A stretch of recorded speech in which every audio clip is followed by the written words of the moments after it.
Okay, so we just left the doctor, and since surgery, the surgery was, the downtime between the surgery was really hard. Not so much physically, it was hard physically. I was sick a lot.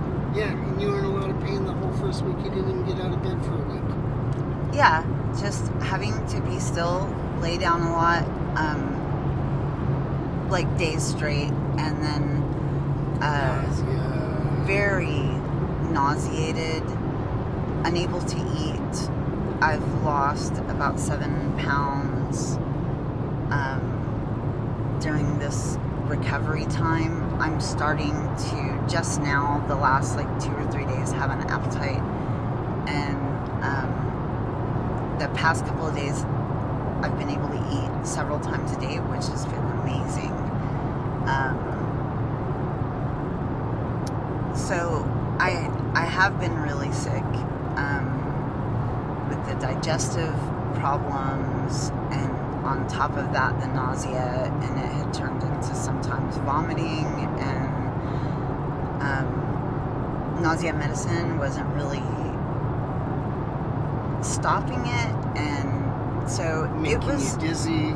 It was making me really dizzy, and I was just having a lot of problems, and it became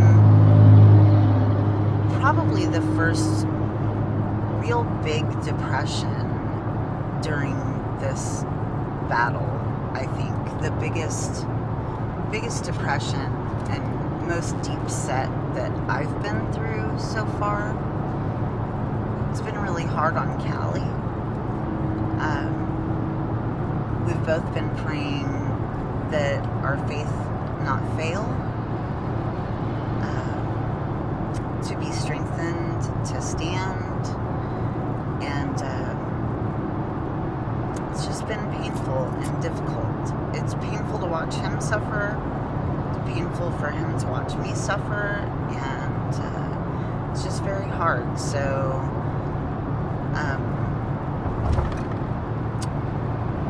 I came out of the surgery and knowing that chemo is the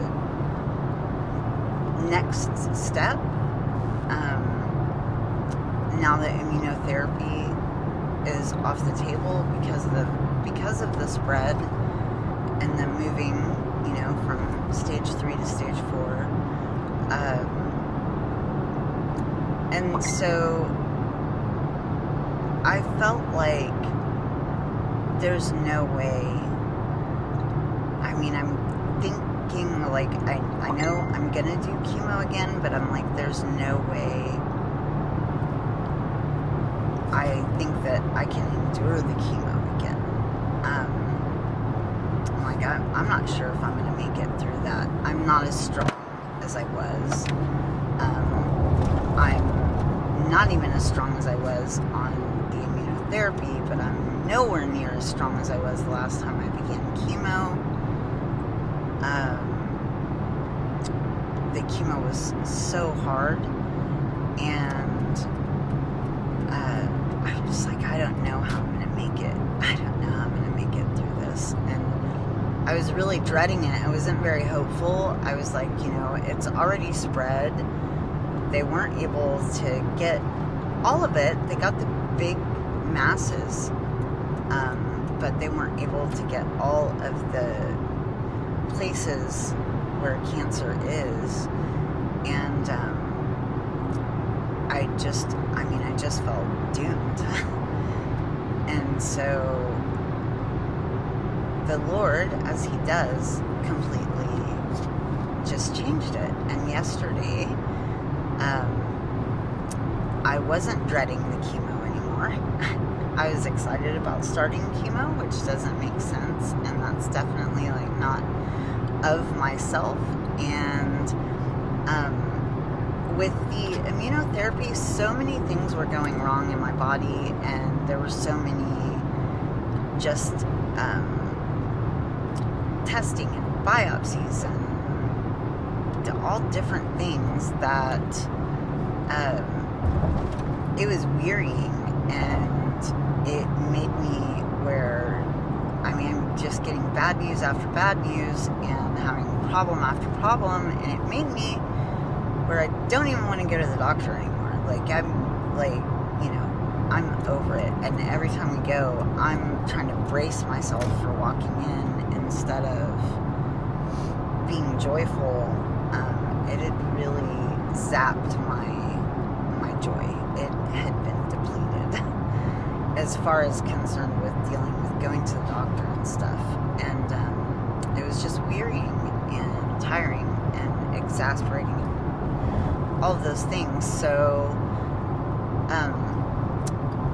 yesterday I wasn't apprehensive about going to the doctor, and then today I've been in great spirits of just about going to the doctor, like looking forward to it, looking forward to finding out like when the chemo is going to start and how soon can we get it. And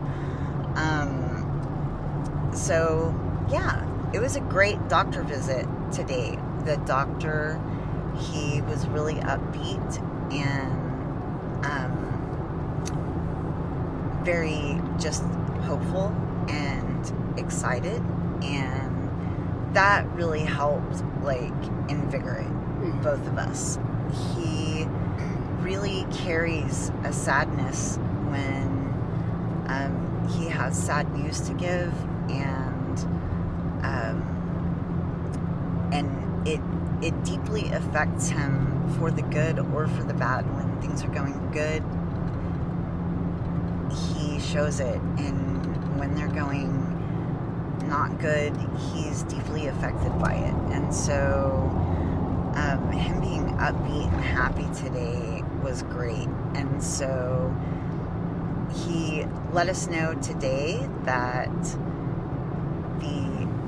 it was good that I had already been a patient of the doctor that did the surgery, because I was having the problems with bleeding.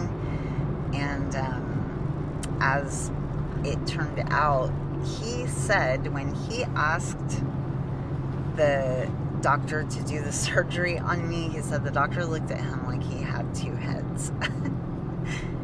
That it was just so far outlandish for him to ask him to operate on a stage 4 pancreas cancer patient with spread and just such a high risk surgery. And so he, the Lord like worked in all of this to lay the groundwork, bring it to pass, make just something completely miraculous happen that wasn't even supposed to be possible. And it's so awesome for the Lord to now like let us see how it's, how it played out, how it happened. So we're so thankful for that. And he gave us the option, so I can do the exact initial chemo that I did, that is a really, in his words, a hardcore regimen of chemo. It is for the young and the strong. It is not for the aged and for the weak. And he gave me the option of that or a lower, more gentle maintenance kind of chemo. And to my own surprise, if he'd asked me a week ago, I would have picked the latter. I had even been thinking about this. I was like, I think there's no way. I mean, I think I'm going to have to do just the most mild I can go with. And today I was like, yay, let's do it. The harder, the better. So, yep. And so one of the qualifying things was if I still had the neuropathy, I wouldn't have been able to do this chemo again. So my thinking is, while I do have the strength to do it, one day I won't have the strength to do this. And if if I think that I can endure it at all, then now is the time. One day I won't be able to, and I can do the maintenance chemo at that time if it's necessary, you know. And he said this chemo worked so well on me. It did work on that initial tumor hasn't Shrinking. grown, and it was working so well that we thought the radiation would finalize killing that tumor completely. Sadly, it didn't, but it hasn't grown. So that's a huge benefit. This chemo did work, so we're very hopeful that it will work again. It shows that I'm not resistant to it. So there are a lot of pluses going into this for this chemo to work. So I'm excited. I'm going to go. We have to wait for insurance approval, so we don't know exactly when it's going to start. And I have to go Thursday in the morning, and they do a teaching, a chemo teaching, just to go over like what the side effects are. I'll be doing the same thing I did before. I'll go in, I will be hooked up to my port, I'll receive several hours of chemo. It's about 4 or 5, and then I will go home with the bag. I will have a slow chemo over 24 hours. I get hit really hard during those 4 hours with multiple chemos. Then I have one that goes slow over 24 hours. Then I go back, take the bag off. Then I skip a day. I usually sleep all the way through that day. And then I go back the next day and I get a shot to keep my immune system from crashing. And then I go home, take a week off, and then start again. So it's every other week. It's over the whole treatment's over the course of 4 days. And just pray for us. It's a lot of time away from home. And it is a hard regiment. It's a lot on Callie. I'm pretty incapacitated while I'm doing the chemo. As far as that treatment week, and then sometimes I'm still really sick the week after. It seems to be, it grows towards the longer you're on the chemo. Last time we didn't leave me on it very long. I was on it for 8 weeks, but I was supposed to initially do 12 weeks. But it had got to a point where we thought the radiation would take over. So radiation is no longer an option ever again for me. I've received the maximum. So who knows how many weeks of chemo.